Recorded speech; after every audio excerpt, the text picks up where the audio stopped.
मरहुमीन को अल्लाह करवल जन्नत नसीब फरमाए। या अल्लाह जितने अहबाब इस जलसा में आए हैं सबके आने को कबूल फरमा ले। या अल्लाह सबके बैठने को कबूल फरमा ले। या अल्लाह सबके दीनी मजालिस के आने से या अल्लाह सबके घरों में दीनदारी नसीब फरमा दे।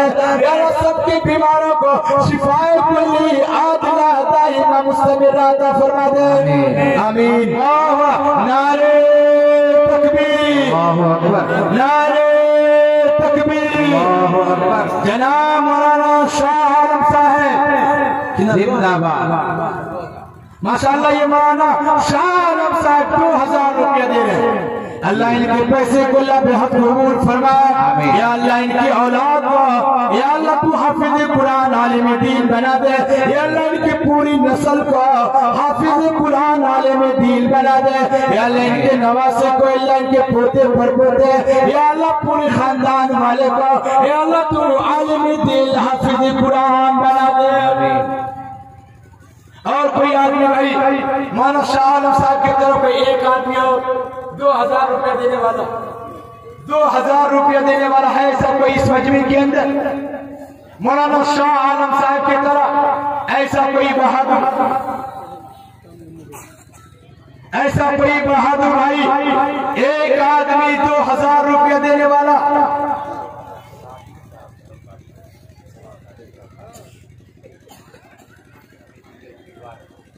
जल्दी बोलिए। जनाब मौलाना सादिक साहब समिति के उम्मीदवार है 5000 रुपया दे रहे हैं। अल्हम्दुलिल्लाह। नारे तकबीर, नारे तकबीर। मेरे भाई इतना जोर से नारा लगाइए, इतना जोर से नारा लगाइए कि जितने लोग खड़े हैं वो सब के सब बैठ जाए। बोले नारे तकबीर, नारे तकबीर।